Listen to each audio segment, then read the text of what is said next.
Hi there and welcome to SUP Safe Module 2, Equipment, Cold Water Shock and Clothing. Okay, if we're all ready, then let's begin. First off, we'll just run through the contents for Module 2. We'll review what SUP equipment to take on a short paddle of a few hours, all the way through to multi-day trips. We'll explore what cold water shock is, how it affects us, how to recognize it, and what to do if you or your paddling buddies are suffering from it. We also have a great video by Professor Mike Tipton from the University of Portsmouth, which will give us the lowdown on cold water shock. Next, we'll cover some ideas of what to wear while paddling, and then there's a few questions to test our understanding. We've got a reference and further reading section, and Module 2 takes about 40 minutes to complete, and that includes the videos as well. Equipment checklist. Just to give us an idea of what kit we may wish to take with us, we can run through a typical equipment setup. It's meant to be a guide or a starting point for us all to review, and I've split the equipment into individual equipment for short trips and day trips, and group equipment into day trips and multi-day trips. There are quite a few articles written already about camping, so I'll include the links in the reference section for you to check out, and maybe we could do a camping module in the future.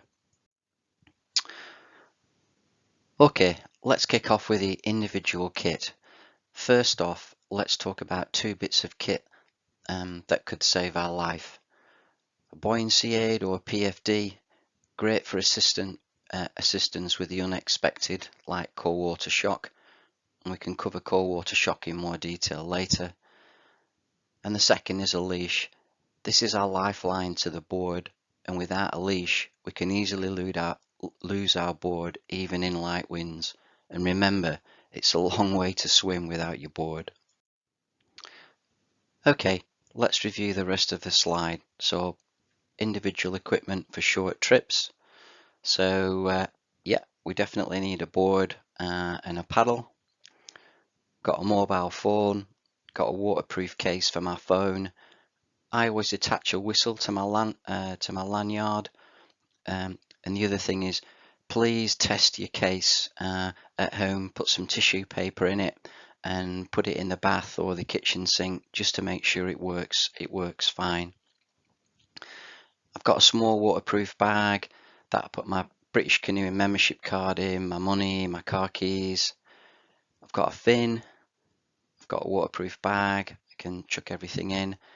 I've got a small penknife or a multi-tool that I take with me. I haven't used the corkscrew as of yet, but I'm still hoping. I also take a watch. I know I've got a phone, I can tell the time, but I like to take a watch, fasten it onto my buoyancy aid or my bungees, and it's just something else that I can keep an idea of what the time is. If we kind of go on to individual equipment for day trips, then I found the power bank really useful. I can charge my phone up 3 times, so it's really good, because obviously sometimes we might be using our phone for GPS tracking or to read maps, so we can really be going heavy on the battery, and being able to recharge it using the power bank is fine.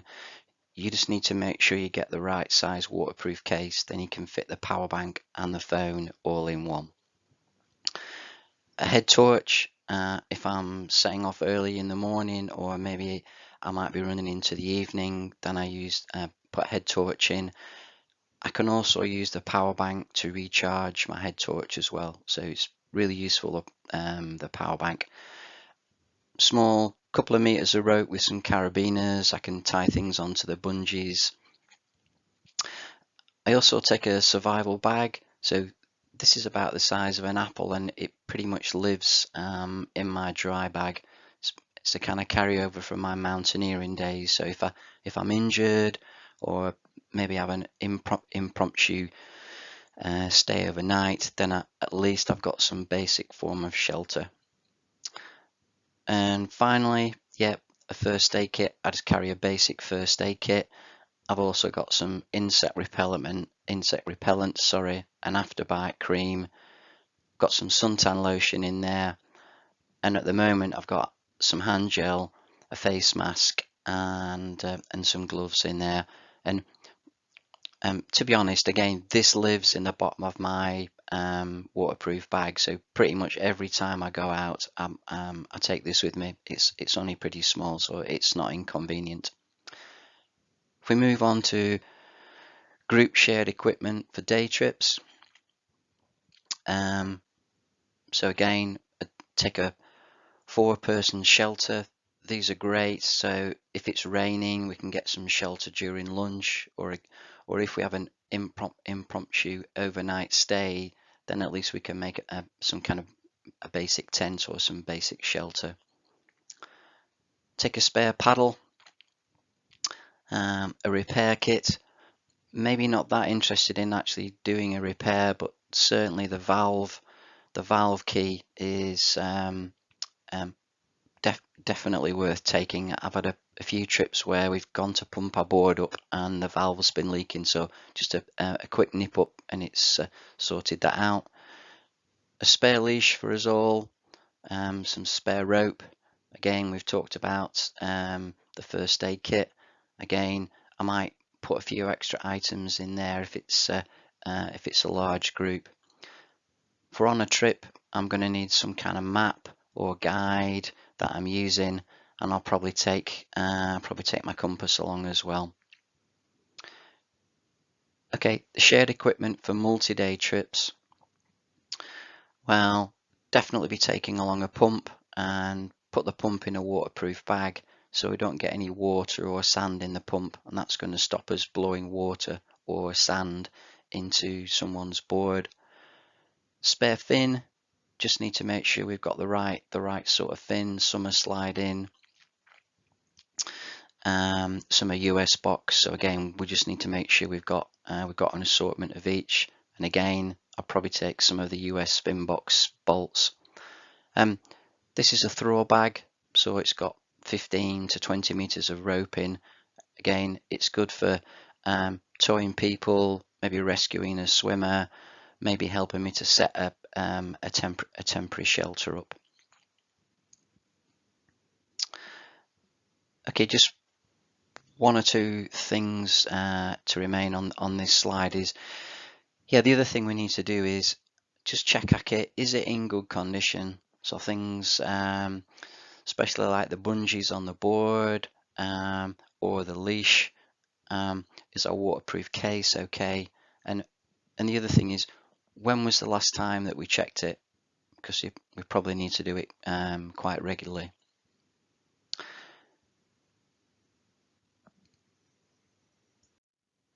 Just got one more point on this slide, and it's just making sure that we run through, if we're on a multi-day trip or a day trip and we're in a group, it's just checking what equipment can we actually share, and this just might kind of cut down the actual overall amount of kit that we need to take. So that's worth considering.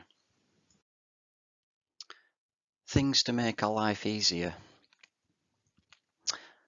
First up, we've got electric pumps. I guess they're a bit like Marmite.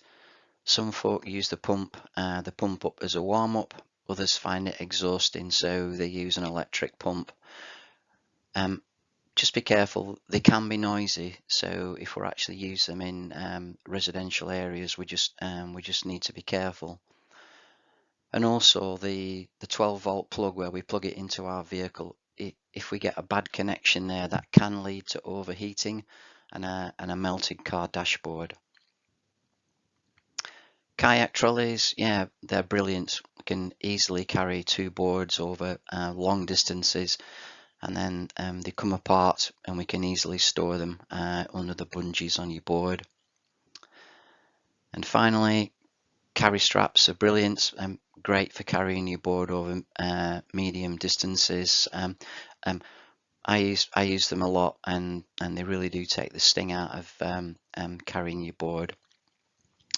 And finally, please try and support your local shops when buying equipment. Cold water shock. The next few slides take us through cold water shock, what causes it, how it affects us, and what to do if we're suffering from it. UK water temperatures. If we review the average water temperatures in the UK, but first off, we probably just need to bear in mind that we really need to be equipped for falling in and not having an emergency.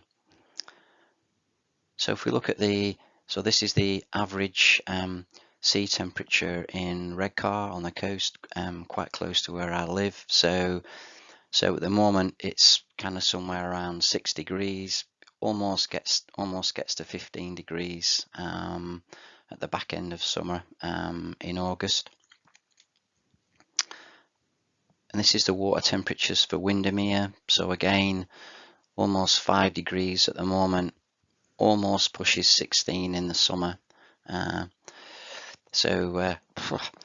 Quite chilly.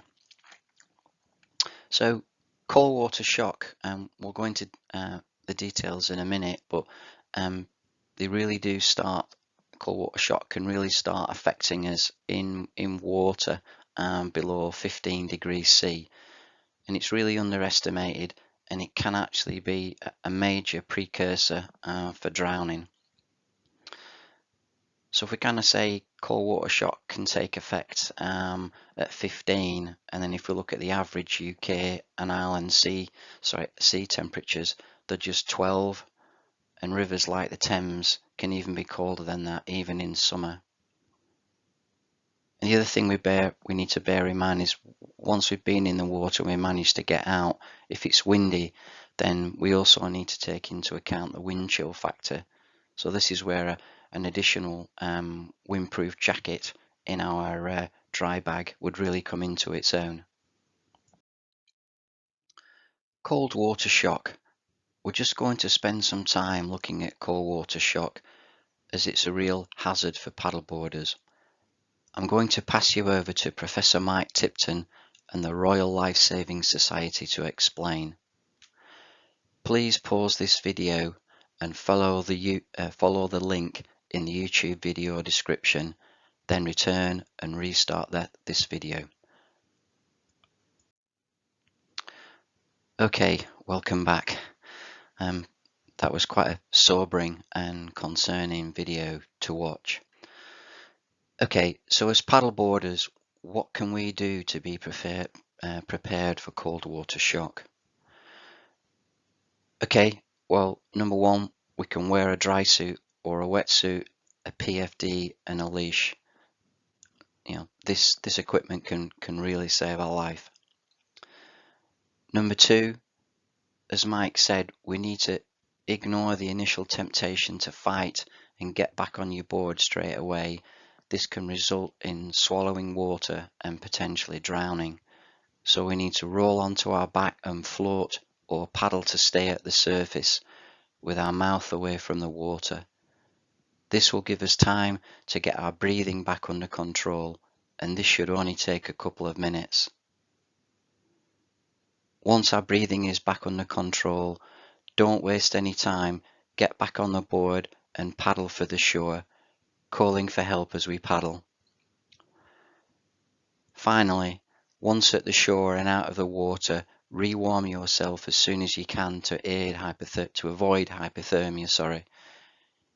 Keeping out of the wind or using a windproof jacket will also help. Clothing. What to wear while paddling. Clothing is such an individual topic as we're all different and we need to find out what works for us. This video was taken back on the 15th of September last year, and if we just take a minute just to kind of look. So we've got Dennis, who's in his trainers, shorts, a long sleeve top with a short tee over the top. We've got Michelle who's got a neoprene leggings on, a tank top and a PFD. Then we've got Richard here, who's got nothing on his feet, but he's got a wetsuit on. So I think this demonstrates we all need to discover what works for us. Wetsuit thickness versus water temperature. This slide looks at wetsuit thickness versus water temperature for different water sports. Most of us own a wetsuit, so it's a useful comparison. So it's got kind of surfers up here, scuba diving, triathlon up, water swimming, and kayakers and paddleboarders down here. So this is us down here.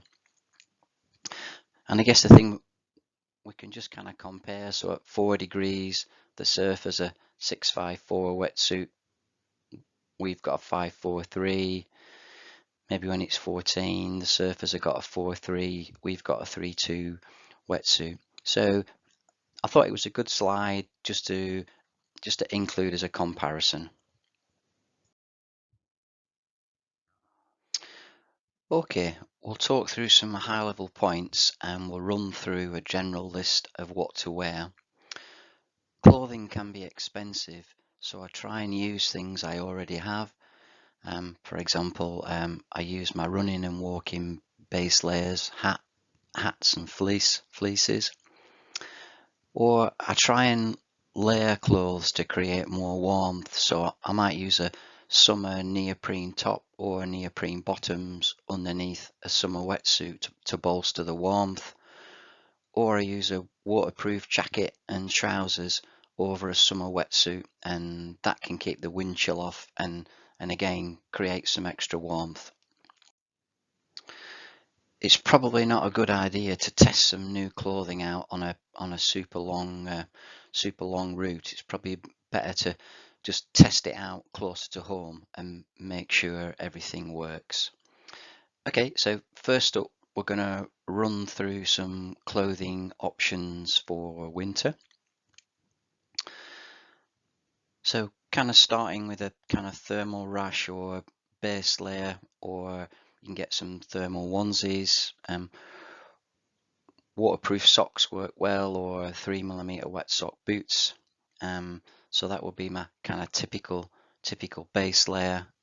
And then I guess my options are I could wear a 543 wetsuit, a 1 or 2 piece dry suit, or I could use maybe dry suit bottoms and a waterproof cagoule.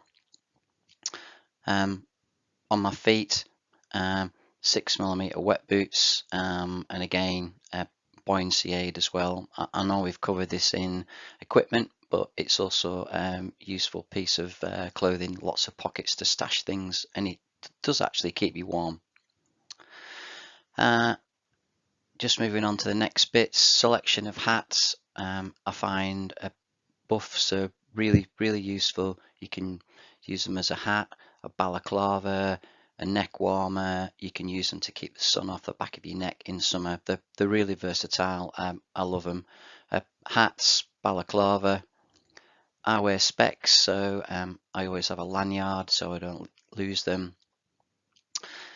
Selection of neoprene or waterproof gloves. I always take 2 or 3 sets with me because you end up getting one set wet or you go for a swim. So I always keep a few spare sets in my dry bag. The other thing I keep in my dry bag is I keep a warm coat. So if I go for a swim or maybe I'm having my lunch or a break, I can actually take it out of my dry bag and I can chuck it over my outer layer to keep warm, and I found that works really well. Moving on to spring and autumn, especially in the UK, spring and autumn can feel quite wintry at times.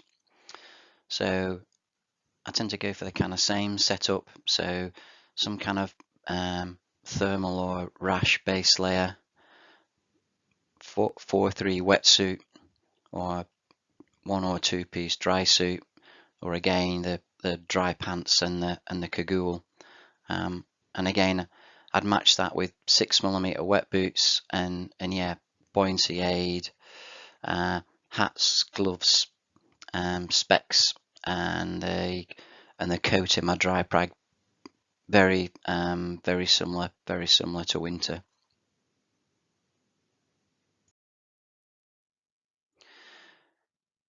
Moving on to summer, and I guess we could probably throw in warm autumn and spring. Again, the UK summer, we've got to cater for quite a wide range of temperatures and conditions. So again, I'd go for my kind of base layer. If I'm going in the sea, then I've got a summer wetsuit. So I know if I'm paddling on the sea, I'm definitely going to be going for a swim. So I put my wetsuit on. In the summer, I tend to wear sandals and wet boots. If it gets really warm, I can take the wet boots off or my sandals off and stash them underneath my bungee. And yeah, I've got my buoyancy aid. Kind of inland, if I'm going inland, and I call it my summer action suit. So I've got my base layer, and then I might put my running tights on, some board shorts, and then a long sleeve thermal top and a t-shirt over the top. And I found this covers a wide range of conditions. So if I set off in the morning, it's a bit cool, I can have the tights and my long sleeve top on. When it gets a bit warmer, I can take those off, and I found that works really well. Kind of moving on to hats. Well, we've got the buff because that's super versatile. Got a sun hat, got my specs and my sunnies, both with a lanyard. And then the gear that I tend to have in my dry bag during the summer, again, kind of complements either my wetsuit or my action suit. So I normally take a waterproof jacket and trousers. So if it starts raining or it gets windy, or I've stopped for lunch and it's getting cold, I can chuck these on over the top of either my wetsuit or my action suit. And finally, yeah, I've always got a lightweight fleece that I can also chuck on as well. And I found this setup for winter for me works really well. I find it very versatile. Just one thing before we finish this slide. Yeah, if we could try and support our local shop when we're buying clothes, that would be great. Okay, next we've got a few questions to test our understanding for this module.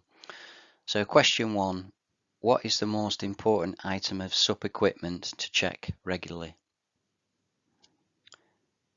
Number 2, how can you protect yourself against cold water shock? And finally, number 3, if you have fallen in cold water and are suffering from cold water shock, what are the 3 main things you should do? Okay, and the answers, we've got those answers and they're on page 15. Good luck.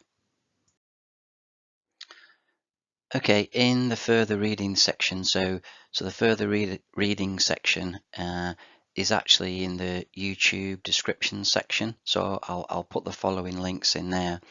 So we've got a couple more videos about cold water shock. We've got a couple of links about what to wear in winter.